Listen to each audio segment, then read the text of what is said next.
Mira, Samuel, le dijeron, ya eres anciano y tus hijos no son como tú. Danos un rey para que nos juzgue, así como lo tienen las demás naciones. ¿Quiénes hicieron esta petición y cómo reaccionó Samuel? Bueno, vamos a descubrirlo en Primera de Samuel, capítulo 8. Quiero recordarte que este audio es solamente un complemento, una ayuda. Lo que queremos es que tú abras la Biblia y ores cada mañana y cada noche. Por favor, no dejes este consejo de lado. Por favor, ponle mucha atención.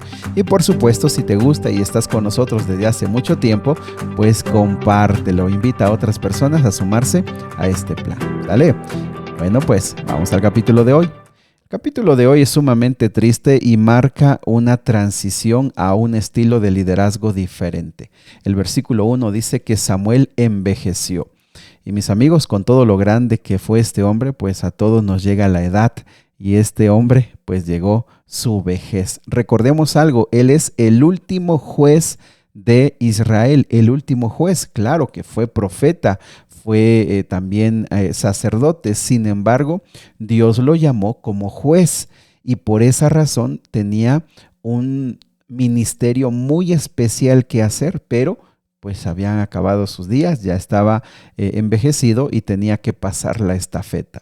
Sin embargo, también el versículo 1 nos dice que él cometió un error. Nombró a sus hijos como jueces de Israel. ¿Por qué cometió un error? Porque ya dijimos, los jueces los llamaba Dios para una tarea en específico y estos no fueron llamados por Dios, fueron nombrados por su padre. Y por cierto, el versículo 2 dice que los puso como jueces en la corte de Berseba, pero ellos no eran como su padre, versículo 3. Al contrario, eran hombres que codiciaban el dinero, aceptaban sobornos y pervertían la justicia. Y otra vez los errores que cometió Elí, ahora los cometió Samuel. El error de no mirar las faltas de los hijos, de ser condescendiente con las faltas de los hijos, de no poner un límite. Y también como Elí puso a sus hijos en el sacerdocio, Samuel los pone como jueces. Mis amigos, las funciones espirituales de liderazgo en la iglesia debemos nosotros reconocer que son llamados de Dios, que son llamados y en este tiempo por una junta que llama para una persona a ocupar un nombramiento por un determinado tiempo. Pero cuando nosotros consideramos que ya tenemos la autoridad y nos equivocamos al poner a personas o quitar personas, nosotros estamos cometiendo un error. Y en este caso, amigos, pues también la reflexión de que los hijos toman sus decisiones. Lamentablemente, Samuel, siendo un gran hombre, tuvo hijos que no fueron como él. Y así, en muchos casos bíblicos, los hijos no siguen los pasos de los padres. Y en otros casos, bien interesantes, siendo malos padres, malos, se queda corto, padres perversos, tienen hijos buenos. Y esto lo que nos recuerda es la clara realidad de que el ser humano tiene la libertad de escoger y el ser humano muchas veces reacciona como no se espera. Bueno, con todo este panorama, el versículo 4 dice que los ancianos de Israel se reunieron en Ramá para hablar del asunto con Samuel. Y fíjate que aquí hay un dato muy valioso sobre la madurez de estos líderes. Por un lado, la madurez, ahorita vamos a ver lo que pidieron. Y ellos hablan con Samuel, es decir, directamente tratan el asunto. Mira, versículo 5, tú ya eres anciano, pero tus hijos no son como tú. Y pues estamos preocupados.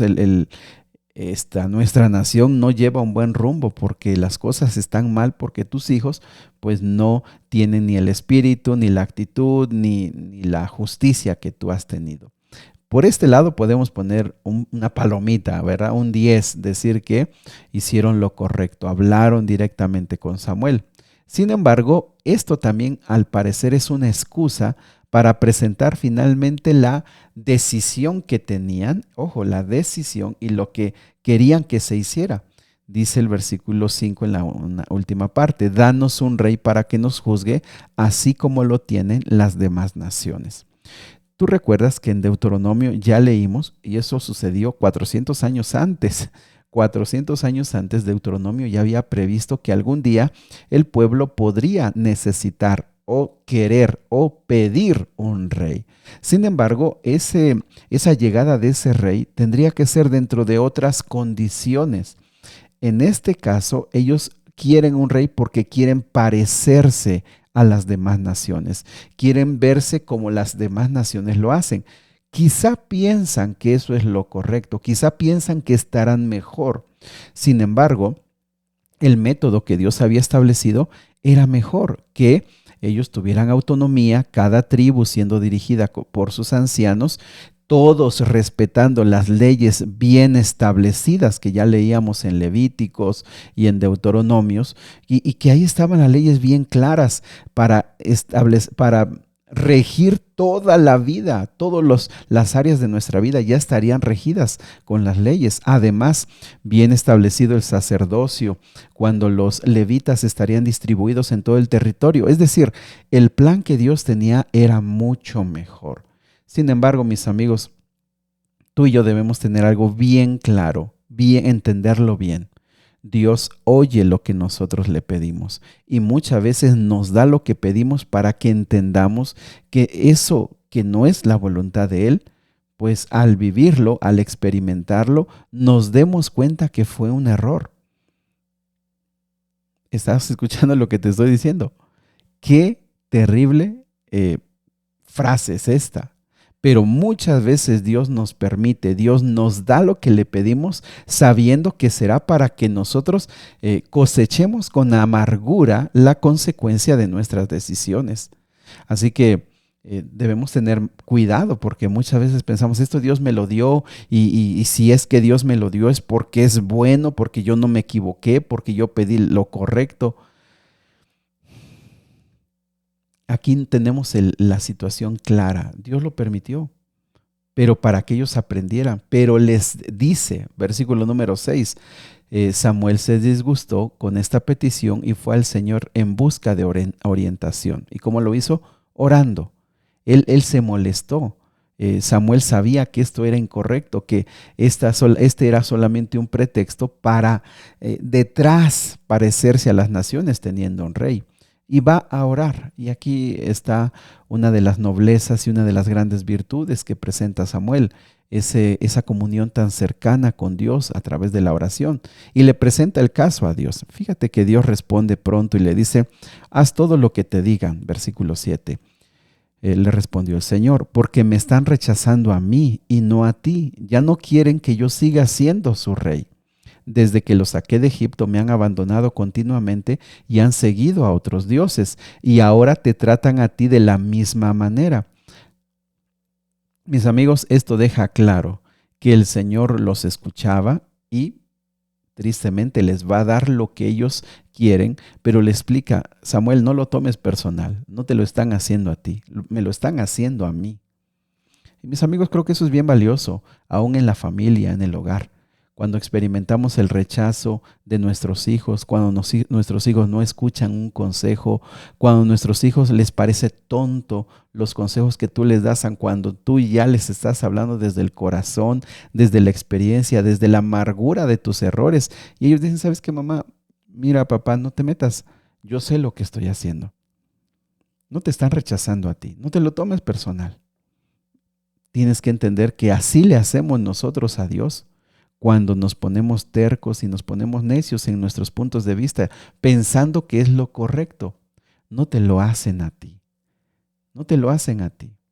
Y va a suceder como nos sucede con Dios. Dios permite que nosotros cosechemos nuestras consecuencias y de esa manera un día doblemos nuestras rodillas y digamos, Señor, tú tenías razón, yo me equivoqué. Y el Señor, como nosotros también, recibimos a nuestros hijos, porque los amamos. Dios nos ama mucho más a pesar de que nosotros le damos la espalda. Entonces les dice, ¿sabes qué? Adviérteles. La palabra adviérteles es una amonestación muy firme. Es dejar las cosas bien claras. Lo que Dios le dice a Samuel es, mira, deja que hagan lo que ellos quieren, lo que ellos te piden, pero diles, aclárales, déjales bien, pues sí, así claro, cuáles son las consecuencias. Y entonces del versículo número 11 al versículo número 18 les presenta lo que son los reyes.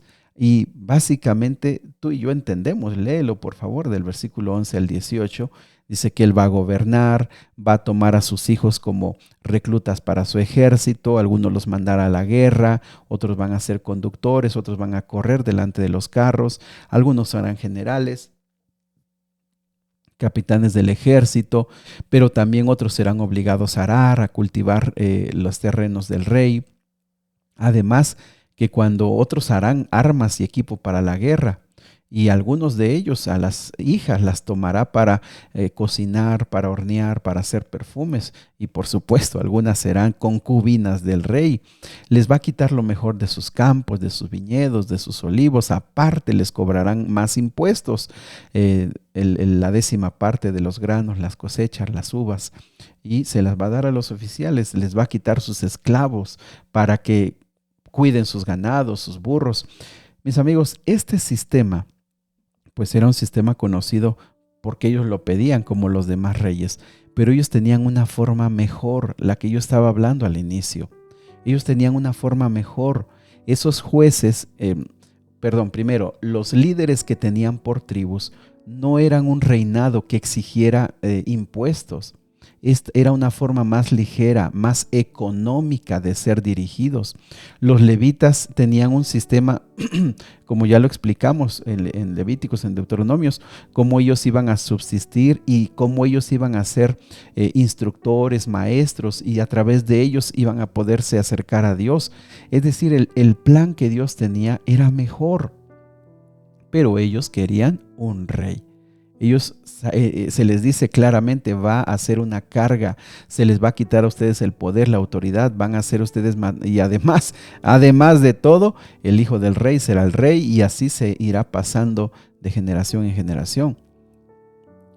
Bueno, el versículo 19 dice que el pueblo se negó a escuchar la advertencia de Samuel. Aún así todavía queremos un rey, dijeron ellos, como las demás naciones que nos rodean. Él nos juzgará y será nuestro líder en la batalla. Así que Samuel le repitió al Señor lo que el pueblo dijo, y el Señor respondió: haz lo que te piden y dales un rey. Entonces Samuel estuvo de acuerdo y los envió a sus casas. Mis amigos, este será el inicio de los periodos de guerra, de cargas y de muchos problemas que va a acarrear el reinado. ¿Tendrán reinos buenos? Sí, algunos, pero la mayoría impondrán muchas cargas, traerán muchos conflictos y tendrán muchos más problemas porque ellos lo pidieron. Así que esta mañana creo que una de las más grandes lecciones es tener cuidado con lo que le pedimos a Dios y lo que pedimos en la vida, porque muchas de esas cosas las pedimos desde la ignorancia, desde el capricho, desde el orgullo, por supuesto que desde el orgullo, desde la vanidad. Mucho de lo que pedimos a Dios y de lo que le pedimos a la vida tiene que ver con el ego dolido, y que pedimos cosas para sentirnos más grandes o para sentirnos más que otros. Cuidado con lo que nosotros pedimos, porque mucho de eso Dios lo permite para que nos demos cuenta que era una equivocación, que los planes de Dios son mejores. ¿No te parece que necesitamos más sabiduría, más paciencia y más inteligencia? Me parece que sí puede ser la mejor solución. Querido Padre Celestial, esta mañana acudimos a ti porque nos damos cuenta que tú nos das libertad para escoger y para tomar decisiones. Pero esa libertad muchas veces la corrompemos y vamos por caminos que después nos arrepentimos. Perdónanos, Señor, y danos sabiduría, danos mucha paciencia y mucha sabiduría para saber qué hacer con nuestra vida y qué hacer con las decisiones que tenemos enfrente. Te lo pedimos, Señor, en Jesús. Amén. Que Dios te bendiga. Sigue orando, el Señor quiere escucharte.